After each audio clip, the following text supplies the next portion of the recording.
북한에서 살인범을 잡으면 어떻게 됩니까? 법정에 세웁니까? 판사 앞에서 재판을 받습니까? 변호인이 붙습니까? 아닙니다. 보국예심처 지하실로 데려갑니다. 공화국 형법 몇 조 위반이라는 서류 한 장이 들어가고 그 다음엔 조용합니다. 고무망치 한 방이면 끝이에요.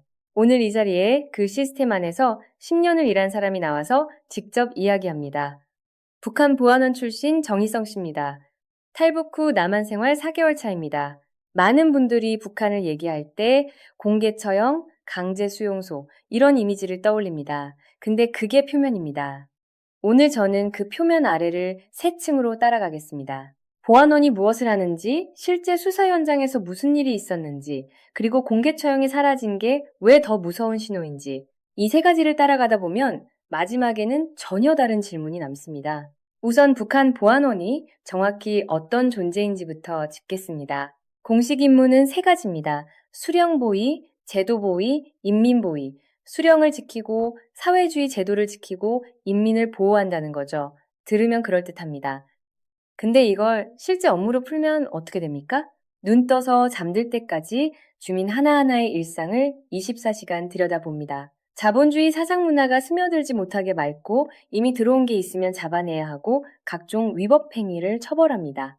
여기다 범죄 수사, 현장 검증, 변사체 처리, 밀수 단속까지. 북한에서 보안원은 경찰이면서 검찰이고 정보기관이면서 사상 단속반입니다. 역할이 이렇게 하나로 뭉쳐져 있다는 것 자체가 이미 이상합니다. 그러니까 어떤 일이 벌어지냐. 정희성 씨 얘기에 따르면 북한 주민들 사이에서 이런 말이 돈다고 합니다. 전쟁이 나면 미국보다 보안원을 먼저 쏘겠다고. 앞에서는 꼼짝 못하지만 뒤에서는 좋은 소리 한마디 없다는 겁니다. 하나원에서 탈북자들한테 스트레스 치료를 할 때 선생님이 이런 실험을 한다고 합니다. 여러분, 저 앞에서 보안원이 걸어온다고 생각해 보십시오. 그 한마디에 방안 전체가 굳는다고요. 탈북한 사람들이에요. 이미 북한을 벗어난 사람들인데 상상만 해도 온몸이 굳는다는 겁니다. 그게 바로 체화된 공포가 뭔지 보여주는 겁니다. 보호자와 감시자가 같은 사람이라는 것.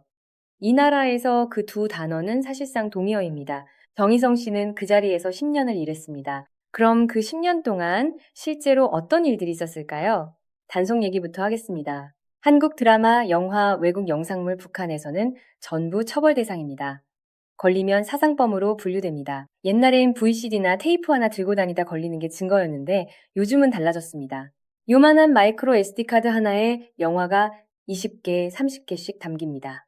USB 하나에 드라마 시즌 전체가 들어가요. 그러니까 탐지기 들고 가택에 들이닥쳐도 들어오는 소리를 듣는 순간 그 자리에서 삼켜버리거나 벽 구멍에 쑤셔 넣거나 몸 어딘가에 숨깁니다. 잡히면 죽는다는 걸 아니까 그 순간에도 냉정하게 움직이는 겁니다. 정희성 씨가 직접 표현한 게 이거예요. 걸리면 난 죽는다는 거 알기 때문에 그거 잡아삼키지 않으면 구멍에 넣든 어떻게 해서든지 이런 상황이 일상이라는 겁니다. 정희성 씨가 직접 겪은 일이 있습니다. 보안원 입장이 아니라 밀수를 하다가 겪은 얘기입니다. 산에서 밀수품 단속을 나온 보안원이 산 꼭대기까지 따라왔답니다. 숨을 데가 없으니까 눈밭에서 눈을 파고 그 안에 들어가 누웠어요. 머리만 겨우 내밀어서 눈구멍으로 보안원이 지나가기를 기다린 거죠. 1시간이 넘었습니다. 그리고 보안원이 사라지고 나서야 그 자리에서 나왔다고 합니다. 그 악이 얼마나 나던지 이렇게 말했어요. 앞에서는 꼼짝 못한다는 게 뭔지 이 한 장면이 설명해 줍니다. 여기서 흥미로운 게 하나 있습니다. 북한에서 단속하는 사람이 보안원만이 아니라는 겁니다. 학생들한테는 학생 기차할 때 사회 전반의 각종 단속기관이 따로 있습니다. 보안원은 그 중에서 핵심 기관일 뿐이에요. 사회 전체가 서로를 감시하는 구조로 설계됐다는 겁니다. 그런데 여기서 하나 더 짚고 넘어가야 할 게 있습니다. 단속하는 보안원들이 실제로 뭘 보는지 아십니까? 분주소에서 보안원들끼리 한국 드라마를 봅니다. 명목은 비판적 시각을 기르기 위해서입니다. 잡으려면 뭘 봐야 하는지 알아야 한다는 논리죠. 이거 웃을 일이 아닙니다. 단속하는 사람도 보고 단속당하는 사람도 본다. 이 나라에서 유일하게 평등하게 공유되는 것이 한국 드라마라는 겁니다. 정희성 씨 본인도 대장금을 받냐는 질문에 명확하게 답하지 않았습니다. 보셨으니까 말씀하시는 거 아니냐는 압박에 여러 가지를 많이 봤다고만 했어요. 말 다 했죠? 그러면서도 단속을 했다는 것, 이 모순 자체가 그 시스템이 어떻게 작동하는지를 보여줍니다. 그럼 단속만 했느냐? 그건 아닙니다. 보안원은 범죄 수사도 합니다. 변사체가 나오면 현장 검증을 나갑니다. 그리고 정희성 씨는 이 현장에서 2건의 살인 사건을 잡아냈습니다. 첫 번째 사건입니다. 20살짜리 여성이 산속나무에 목매달아 죽은 채 발견됩니다. 자살로 신고됐습니다. 부모가 아이를 찾다가 산에 올라가서 발견한 것으로 처리됐어요. 신발은 아래에 가지런히 놓여 있었고 밧줄은 나무에 걸려 있었습니다. 표면만 보면 누가 봐도 자살 현장입니다. 정희성 씨가 현장에 도착해서 단번에 봤습니다. 이건 자살이 아닙니다. 어떻게 알았냐고요? 밧줄과 나무 사이에 마찰 흔적이 없었습니다.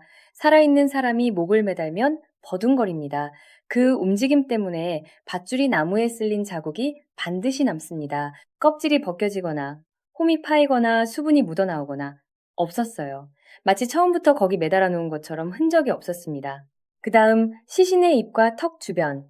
사람이 의식 있는 상태에서 질식할 때는 타액이 흘러내립니다. 신체 반사 반응 때문에 어쩔 수 없이 나옵니다.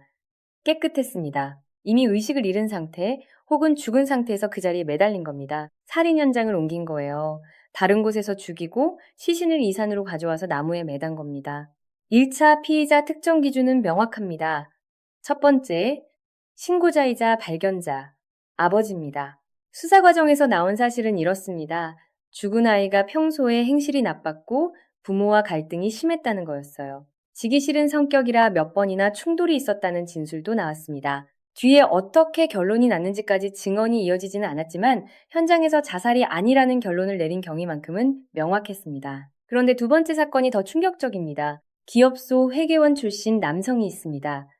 회사에서 비리를 저질러 북한의 감옥인 교화소에 수감됐고 출소한 지 3개월 만에 철도 터널 안에서 변사체로 발견됩니다. 기차에 치인 사고사로 신고됐어요. 평소에 서글서글한 성격으로 교화소 안에서도 인기가 많았던 사람이었다고 합니다. 정희성 씨가 현장을 봤습니다. 살아있는 사람이 기차에 치이면 몸 안에 혈액이 강한 압력을 받아 최대 8m까지 비산합니다. 방향도 불규칙하게 퍼져야 합니다. 현장 사진 어디에도 그 비산 흔적이 없었습니다. 결론은 하나입니다. 이미 죽은 시신을 철로 위에 올려놓은 겁니다. 사고가 아니라 사건입니다. 그럼 누가 했냐? CCTV도 없고 통신기재도 부실하고 이동수단도 제한된 북한에서 어떻게 추적합니까? 정희성 씨는 사진 한 장을 들고 그 지역 식당과 술집을 하나씩 돌았습니다. 타지 사람이라면 어딘가 들렀을 테니까요. 결국 한 술집에서 나왔습니다. 일주일 전쯤에 낯선 사람이 왔었는데 어떤 남자와 함께 술을 마시고 나갔다는 거예요. 힘들어 보였고 술을 많이 마셨다고 했습니다. 그 함께 나간 남자를 추적했습니다. 교화소 출소자 명단을 뒤졌습니다. 피해자와 같은 교화소를 거쳐간 인물 중에 비슷한 시기에 이 지역으로 들어온 흔적이 있는 사람, 10명 넘는 후보 중에서 움직임 경로가 딱 맞아 떨어지는 사람 1명이 걸렸습니다. 확인해보니 피해자가 교화소에 있을 때 이런 말을 했다고 합니다. 나가면 돈 많이 벌 수 있다. 아는 루트가 있다. 그 말을 기억하고 있던 또 다른 출소자가 이 남자의 돈을 노리고 접근했던 겁니다. 같이 장사하자며 불러내서 급락한다면서 어디 가자고 했어요? 인적 없는 터널로 유인한 겁니다. 용의자 특정에 걸린 시간 열흘이 채 안 됩니다. CCTV도 국과수도 전자수사망도 없이 사람발로 뛰어서 잡아낸 겁니다. 근데 잠깐 여기서 이야기가 끝나지 않습니다. 정희성 씨가 살인범을 잡았습니다. 그 다음에 어떻게 됐을까요? 법정에서 재판을 받았을까요? 변호인이 붙었을까요? 항소할 기회가 있었을까요? 여기서 이야기의 성격이 완전히 달라집니다. 북한에서 사형에 해당하는 판결이 내려지면 어디로 갑니까? 과거에는 공개 처형이었습니다. 광장에 주민들을 모아놓고 총살이나 교수형을 집행했습니다. 북한 내부에서 찍힌 영상들이 탈북자들을 통해 외부로 나오면서 국제사회에도 알려지기 시작했습니다. 체제에 대한 공포를 눈으로 보여주는 방식이었습니다. 근데 어느 순간부터 공개 처형이 줄어들기 시작했습니다. 공식 이유는 이렇습니다. 주민들에게 불안을 조성한다는 거예요. 많은 분들이 이 대목을 들었을 때 뭔가 나아지는 신호로 읽으셨을 겁니다. 공개 처형이 없어졌으니까 좀 더 인도주의적인 방향으로 가는 게 아니냐고, 외부 압력에 반응하기 시작한 게 아니냐고. 잠깐만요. 공개 처형이 없어진 거지 처형이 없어진 게 아닙니다. 보국 예심처에는 비밀 지하실이 있습니다. 사형 판결이 나면 거기로 데려갑니다. 서류 절차를 거치고 조용히 처리됩니다. 고무망치로 타격합니다. 가족에게 통보가 갑니까? 유해는 어디에 가는지 알려줍니까? 어떤 정보도 없습니다. 사람이 어느 날 사라지고 그게 끝입니다. 공개 처형은 두려움을 보여주는 방식이었습니다. 비밀 처형은 두려움을 상상하게 하는 방식입니다. 어느 쪽이 더 효과적인 통제 수단인지 이게 진짜 질문입니다. 공개 처형이 있을 때는 적어도 어디서, 언제, 누가 죽었는지는 알았습니다. 죽는 장면을 직접 보는 공포는 있지만 사건의 경계선이 보입니다. 비밀 처형은 그 경계선조차 없앱니다. 언제, 누가, 어디서, 왜 아무도 모릅니다. 그 불확실성이 공포를 더 깊이, 더 오래 유지시킵니다. 내가 오늘 무슨 일로 잡혀갈 수 있는지, 잡혀가면 어디로 가는지, 죽었는지 살았는지 아무것도 모르는 상태에서 살아야 하는 겁니다. 최악을 아는 것보다 최악이 뭔지 모르는 것이 더 효과적인 억압입니다. 이건 인도주의가 아닙니다. 더 정교해진 통제입니다. 지상파 뉴스나 일반 기사에서 이 구조를 제대로 다룬 적이 있었나요? 공개 처형이 줄었다는 사실에만 주목했지 그게 비밀 처형으로 대체됐다는 구조를 짚은 보도를 본 기억이 없습니다. 뭔가 이상하다고 느끼셨던 분들 그 감각이 맞는 겁니다. 그렇다면 여기서 한 발짝 더 나가봅시다. 북한의 감시 체계가 얼마나 촘촘하냐, 이건 단순히 보안원 숫자의 문제가 아닙니다. 정희성 씨가 설명한 구조를 보면 감시는 수직으로도 작동하고 수평으로도 작동합니다. 위에서 아래로 내려오는 것만이 아니라 옆집이 옆집을, 같은 직장 동료가 동료를 들여다보는 구조입니다. 이 수평 감시가 실제로는 더 촘촘하게 작동하는 경우가 많습니다. 이웃이 이웃을 고발하는 시스템 주민들이 서로를 신고하도록 설계된 구조입니다. 보안원은 그 신고를 받아서 처리하는 기관입니다. 이게 왜 무서운지 아십니까? 외부에서 감시하는 시스템은 어떻게든 피할 틈새가 생깁니다. 탐지기가 안 닿는 사각지대가 생기고 단속이 뜸한 시간대가 생기고 뇌물로 눈을 감게 만들 수 있습니다. 근데 옆집이 나를 감시하는 구조에서는 그 틈새가 없습니다. 내가 언제 집을 나갔는지, 누가 왔다 갔는지, 밤에 무슨 소리가 났는지 이걸 옆집이 알고 있기 때문입니다. 정희성 씨가 단속하면서 가장 많은 정보를 얻었던 게 어디서냐? 결국 주변 사람들이었습니다. 누가 한국 드라마를 본다더라? 누가 밀수품을 가지고 있다더라? 대부분 이웃이나 지인의 신고에서 시작됐다는 겁니다. 이 나라의 공포는 카메라에서 오는 게 아닙니다. 이웃에서 옵니다. 또 한 가지 짚어야 할 게 있습니다. 북한에서 과학수사가 어떻게 이루어지냐는 거예요. CCTV도 없고 법의학 장비도 없고 DNA 분석도 기대하기 어렵습니다. 그러면 부검은 어떻게 합니까? 정희성 씨가 증언한 바로는 의사를 현장에 데리고 나옵니다. 병원에서 진료 중인 의사를 불러내서 시신 앞에 세우고 검사하게 합니다. 전문적인 법의학자가 아니라 그냥 의사입니다. 그게 북한의 과학수사입니다. 그리고 범인의 인상착의를 알리는 방법. 수배 전단이 있습니다. 근데 여기에 사망자 사진을 씁니다. 맞아서 얼굴이 부어오른 사람의 시신 사진을 찍어서 분주소 게시판에 붙입니다. 사진이 없으면 그림을 그립니다. 누군가가 범인의 생김새를 기억하는 것을 바탕으로 손으로 그린 그림을 붙여놓는 겁니다. 이게 현실입니다. 그럼에도 정희성 씨는 2건의 살인사건을 잡아냈습니다. CCTV도 DNA도 전자수사망도 없이 사람 발로 뛰고 눈으로 보고 주민을 탐문해서 잡은 겁니다. 이 얘기가 인상적인 이유는 개인의 능력을 보여줘서가 아닙니다. 이 체제가 얼마나 감시에 최적화되어 있는지를 보여주기 때문입니다. 기술이 없어도 감시가 작동하는 나라. 왜냐하면 감시는 기술보다 구조에서 오기 때문입니다. 정희성 씨의 증언에는 또 하나의 층이 있습니다. 그는 이 자리에서 이렇게 말했습니다. 잘한 일도 있고 미안한 일도 있다고. 실제로 그의 증언에는 2가지 얼굴이 공존합니다. 한편으로는 살구를 훔치다 걸린 어린아이를 오히려 다른 단속권들로부터 막아줬던 보안원 얘기가 나옵니다. 그 보안원이 들어오면서 왜 이렇게 못되게 구냐면서 아이를 보호해줬다는 거죠. 반대로 정희성 씨 자신이 주민이 논밭에 숨어있는 걸 감지하면서도 1시간 넘게 그 자리에서 기다렸다가 잡으러 갔던 얘기도 나옵니다. 같은 제도 안에서 어느 날은 약자를 보호했고 어느 날은 약자를 추적했습니다. 이 2가지가 동시에 가능하다는 것 이 자체가 그 시스템이 무엇인지를 보여줍니다. 개인은 선할 수 있습니다. 제도는 선하지 않습니다. 그게 이 증언이 무서운 이유입니다. 남한의 경찰은 국민의 안전을 위해 국민을 보호하는 방향으로 설계됐습니다. 북한의 보안원은 수령과 체제를 보호하기 위해 주민을 감시하는 방향으로 설계됐습니다. 외형은 비슷해 보입니다. 유니폼이 있고 조직이 있고 임무가 있습니다. 하지만 방향이 반대입니다.